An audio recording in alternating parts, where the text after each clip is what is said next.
Hi everyone, welcome to this video. How is everyone doing? I hope everyone is healthy and doing fine. Hari ini aku mau bikin video tentang starter pack anak FK, tapi sebelum itu, intro please.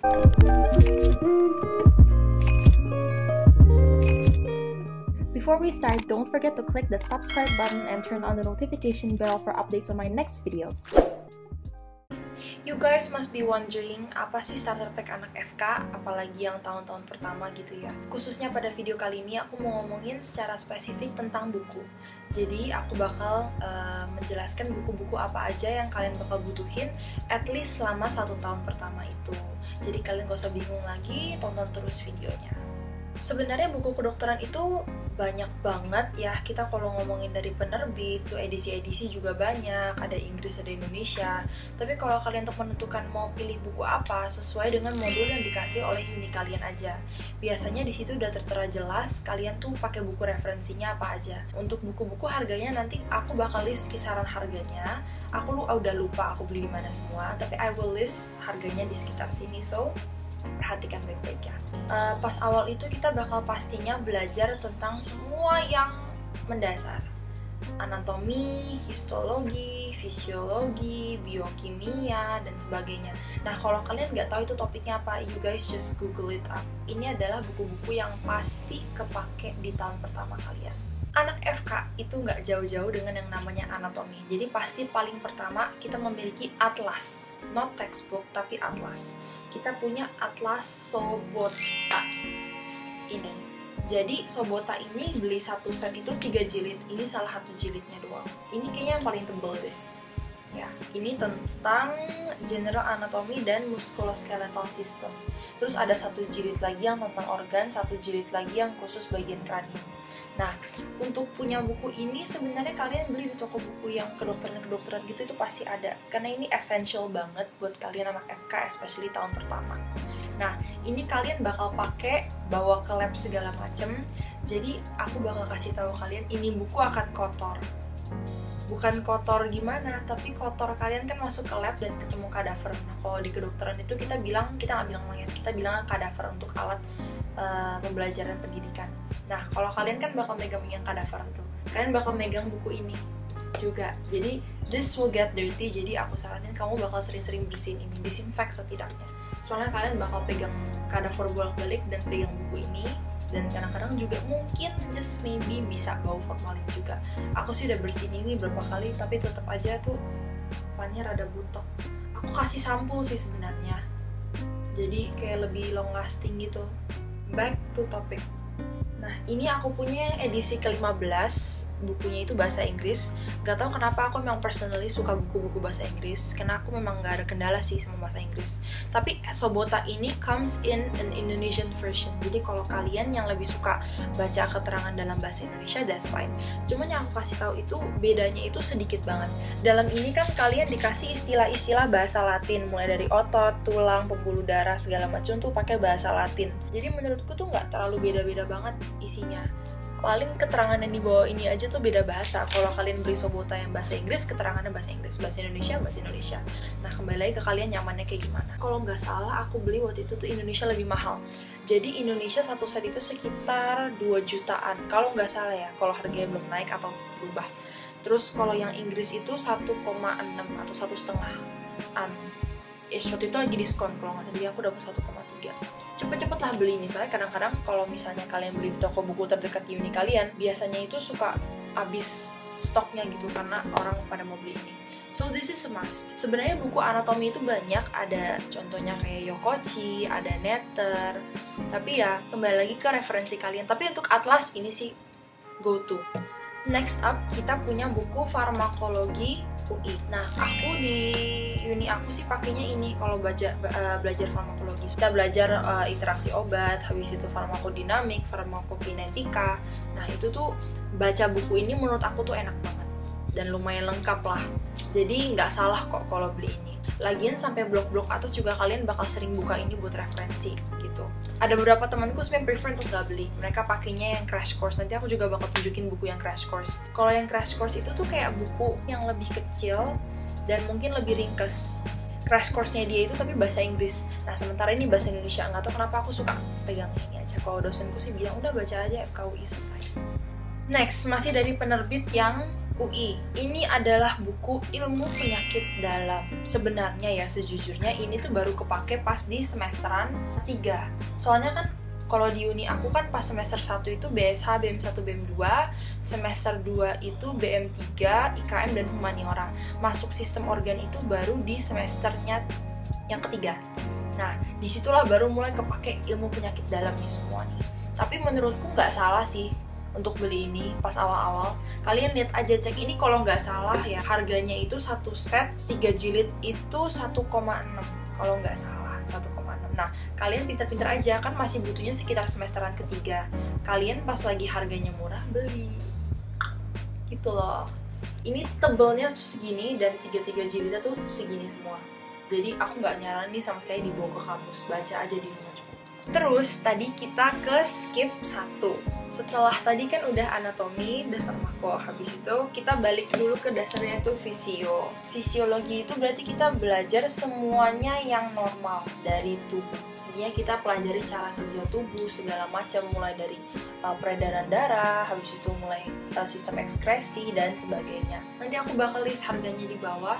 Ini tuh aku beli yang Sherwood dan bahasa Inggris. Sebenarnya tuh buku fisiologi banyak ya. Jadi ada yang Sherwood, Guyton, Sembulingan, Ganong. Ya kayaknya itu yang aku tahu. Masih ada lagi sih, tapi aku rada lupa itu judulnya apa.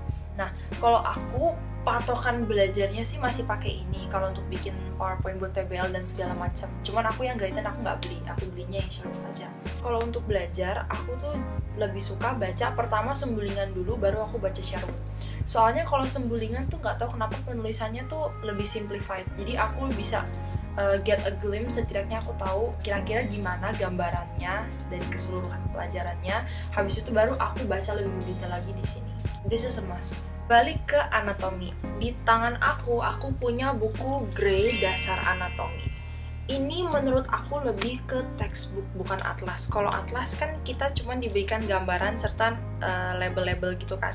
Kalau textbook ini tuh kalian akan lebih dijelaskan.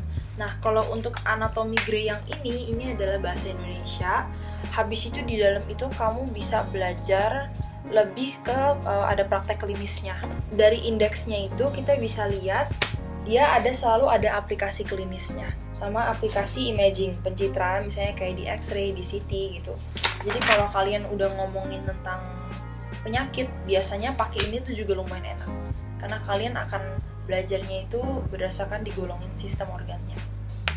Selanjutnya, di uni aku di semester kedua itu akan ada blok yang namanya BM3, Biomedik 3. Nah, di situ kita belajar tentang parasitologi. Nah, ini dia buku pegangan aku. Parasitologi Kedokteran FKUI. Di sini menurutku cukup jelas, cukup banyak, dan dia itu berbahasa Indonesia, jadi enak bacanya, simplified banget. Nah, kalau aku bikin PowerPoint PBL itu juga ditambahkan dengan CDC. Sebenarnya beberapa gambar-gambar gitu juga mirip-mirip sama yang CDC, tapi aku lebih suka nih. Ini CDC. Kalian pasti tahu lah ya CDC itu apa. Look it up kalau nggak tahu.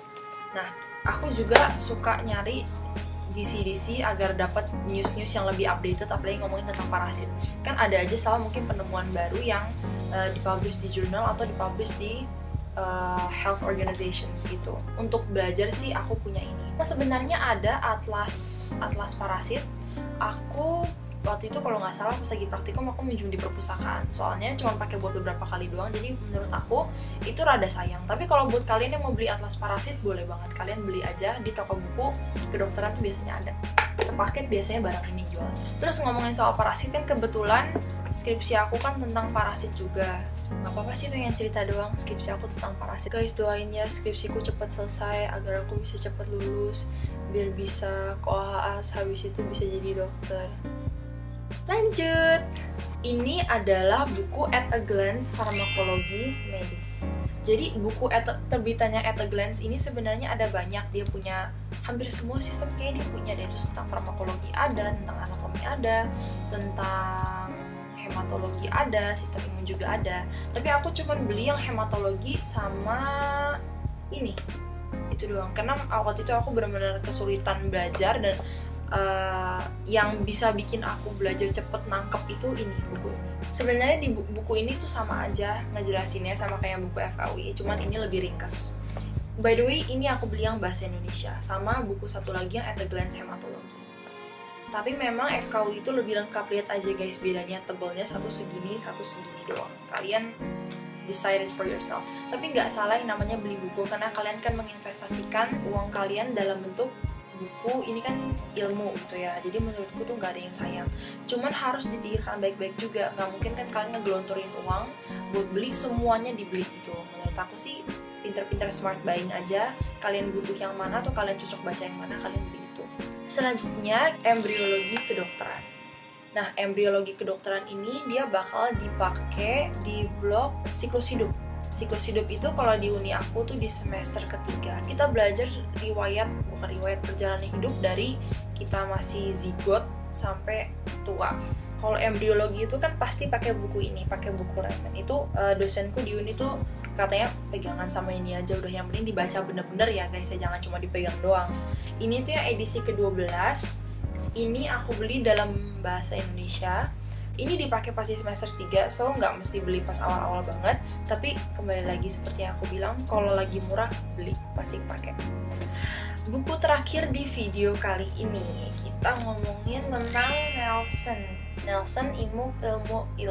Nggak tahu kenapa, mungkin karena aku interested banget sama bagian anak kali ya, makanya aku beli ini tuh pas di lumayan awal, di semester 2 aku beli, padahal kepakainya itu mulai dari semester 3, cuman karena lagi murah aku beli.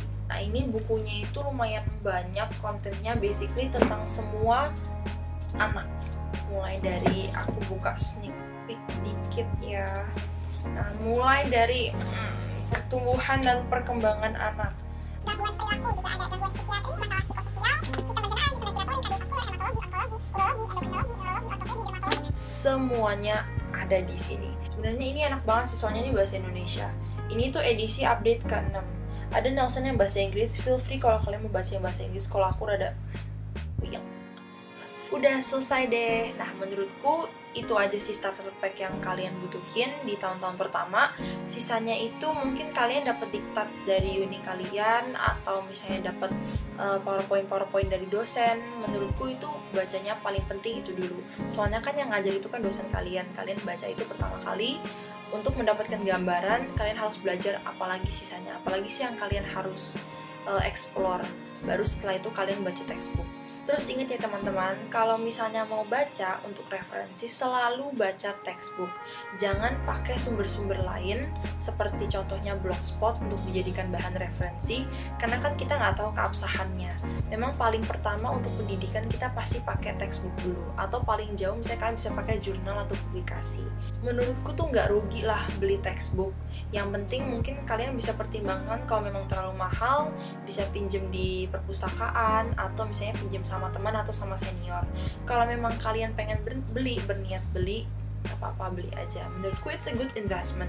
Lagian nanti bukan cuma pas preklinik doang kepakainya. Nanti pas koas atau kalian nanti udah pendidikan spesialis, menurutku juga masih pakai. Teruntuk kalian para maba yang baru keterima di FK, congratulations, welcome to this life. Selamat datang di dunia kedokteran. Kalian akan berkecimpung di sini selama sekitar 5,5 tahun ke depan sebelum menjadi dokter. Jadi bersiap-siaplah dengan baik, persiapkan mental kalian karena perjalanan ini akan lumayan susah. Tapi aku jamin kalau misalnya motivasi kalian kuat, kalian bakal bisa ngelewatin ini. Kalau ada dari kalian yang masih pengen nanya-nanya seputaran kedokteran, boleh banget kalian tuliskan pertanyaan kalian di kolom komentar di bawah, atau kalian bisa tanyakan lewat DM via Instagram. Aku bakal jawab sebisanya, dan aku bakal bikin video lagi next time untuk menunjukkan life hack anak-anak FK selanjutnya. Aku bakal bikin video part 2 dimana aku ngejelasin buku-buku esensial yang aku beli terutama, apalagi pas sudah naik ke blok-blok yang sistem organ. That's it for today's video. Thank you so much for watching. Semoga video ini berguna ya bagi kalian para maba yang masih bingung soal buku apa yang kalian butuhkan di FK. Aku harap kalian sukses selalu, tingkatin semangat belajarnya, dan jangan lupa untuk jaga kesehatan kalian. See you guys on top.